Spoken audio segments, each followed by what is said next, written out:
জুবিন গাৰ্গৰ হত্যাকাণ্ডৰ গোচৰ উচ্চতম ন্যায়ালয়ত মই সম্পূৰ্ণ নজৰ ৰাখিছোঁ। এতিয়া সেই ইমপ্লিমেণ্ট পিটিশ্যনখনৰ শুনানিৰ কোনদিনা হ'ব সেই প্ৰক্ৰিয়াটো মই সম্পূৰ্ণ নজৰ ৰাখিছোঁ। শ্যামকানু মহন্তই উচ্চতম ন্যায়ালয়ত দাখিল কৰা ক্ৰিমিনেল ৰাইট পিটিশ্যনখন ৮টা ভুল থকাৰ বাবেই শুনানিৰ বাবে সাজু হোৱা নাই। আৰু আজি আহি গম পালোঁ ইয়াতে তেওঁ যিটো ফাইল কৰিছিলে এতিয়ালৈ 8টা ডিফেক্টিভ আছে WPC ক্ৰিমিনেলখনত। সেই ডিফেক্টিভ কেইটা তেওঁ এতিয়ালৈ ঠিক কৰাৰ কাৰণে আগবাঢ়ি অহা নাই। আজিৰ ভিতৰত এইকেইটা ভুল যদি শুদ্ধ কৰে তেনেহ'লে যিকোনো মুহূৰ্ততে এই গোচৰ শুনানিৰ বাবে সাজু হোৱাৰ সম্ভাৱনা আছে। তেওঁ এতিয়ালৈ ঠিক কৰাৰ কাৰণে আগবাঢ়ি অহা নাই, হয়তো আজি গধূলিৰ ভিতৰত ঠিক কৰিব। ঠিক কৰাৰ লগে লগে শুনানিৰ বাবে আহিব আৰু শুনানিৰ বাবে মই ইতিমধ্যে শ্যামকানু মহন্তই কৰা গোচৰত মোক অন্তৰ্ভুক্ত কৰাৰ বাবে উচ্চতম ন্যায়ালয়ত আজি আবেদন দাখিল কৰিছোঁ। আহিলে আমি যিহেতু ইমপ্লিমেণ্ট হৈছোঁ তাত আমাৰ অধিবক্তা অবজেকশ্যন দিয়া অভিযোগ দিয়াৰ কাৰণে সাজু থাকিব।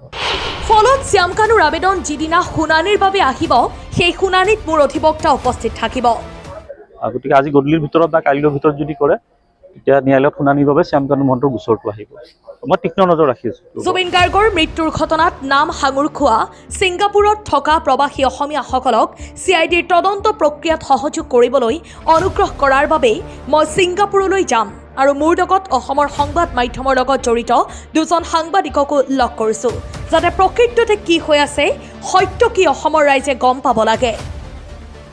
এনেদৰে সংবাদ মাধ্যমৰ আগত মন্তব্য প্ৰকাশ কৰিলে দুলু আহমেদে।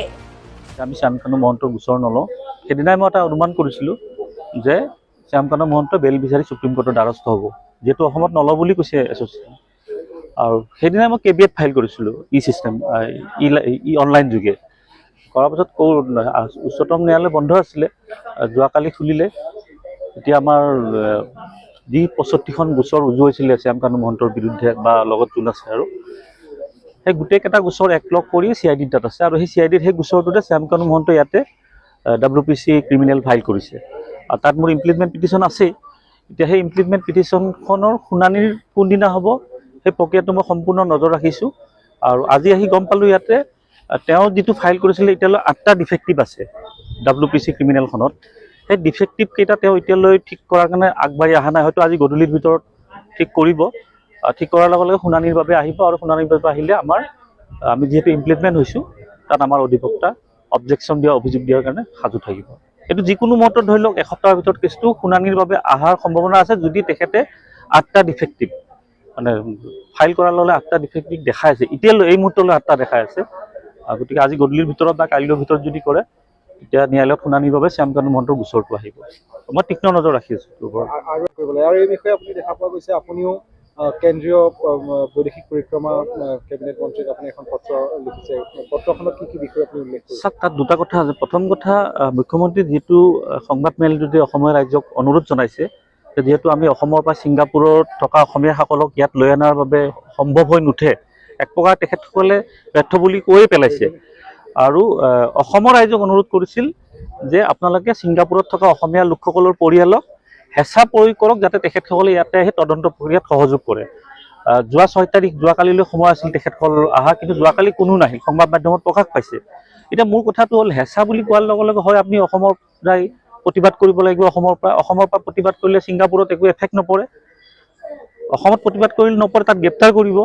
সেইকাৰণে মই যিগৰাকী বিদেশ মন্ত্ৰী জয়শংকৰম বুলি হয়, তেখেতলৈ মই এখন পত্ৰ দিছোঁ, 5 তাৰিখেই দিছোঁ। মই জানো 6 তাৰিখে তেখেতসকলৰ মানে অসমীয়া পৰিয়ালটো যিসকল ছিংগাপুৰত জুবিন হত্যাৰ লগত জড়িত আছে, অন্য পৰিয়ালৰ কথা কোৱা নাই। মই জয়শংকৰ ডাঙৰীয়াক এটা কথাই কৈছোঁ যে যিহেতু দুখন দেশৰ মাজত এই বিতৰ্কটো আৰম্ভ হৈছে, বিভিন্ন ধৰণৰ বাতৰিত বিভিন্ন ধৰণৰ কথা প্ৰকাশ পাই আছে, গতিকে মুখ্যমন্ত্ৰীও কৈছে, আপুনি পত্ৰখনত চাব, মই পত্ৰখন দি দিম, মুখ্যমন্ত্ৰীও কৈছে যে হেঁচা প্ৰয়োগ কৰিব লাগে। মই হেঁচা প্ৰয়োগ নকৰোঁ, ছিংগাপুৰত যাই সেই অসমীয়া পৰিয়ালৰ লোকসকলক লগ কৰিম, লগ কৰি ক'ম যে যিহেতু জুবিন গাৰ্গৰ ইছ্যুটো হত্যাৰ ফালে হত্যা হোৱা বুলি সকলোৱে কৈ আছে, তদন্তৰ খাতিৰত আপোনালোকৰ যিখিনি সেই ইয়ৰ্থ পাৰ্টিত জড়িত আছিলে অসমত যাই সহযোগ কৰিব লাগে। আৰু তাৰ বাবে মই আপোনালোকৰ আমাৰ যিটো অসম এছ'চিয়েশ্যন আছে ইয়াত মিডিয়া জাৰ্নেলিষ্টৰ, আপোনালোকৰ সাধাৰণ সম্পাদকে হওক বা সভাপতিয়ে হওক বা অন্য কোনোবাই হওক, আপোনালোকে দুজন মোৰ লগত ছিংগাপুৰত যাব লাগে, সকলো ব্যৱস্থা মই কৰি দিম, যাতে এই পৰিয়ালকেইখনক যে আমিতো হেঁচা আৰু প্ৰতিবাদ কৰিব নোৱাৰোঁ তাত যায়, অসমত কৰিলে কোনো ৰিজাল্ট নাপাম। যাৰ বাবে মই 2 এদিনতে ছিংগাপুৰ যাম। আৰু আপোনালোকক মই আকৌ কৈছোঁ সংবাদ মাধ্যমৰ লগত জড়িত যিখিনি দিল্লীত আপোনালোকে মেটাৰটো চাই আছে, আপোনালোকে সভাপতি সম্পাদক বা আন দুজন কোনোবা মোৰ লগত ছিংগাপুৰলৈ যাব পাৰে, সকলোখিনি ব্যৱস্থা মই কৰিম।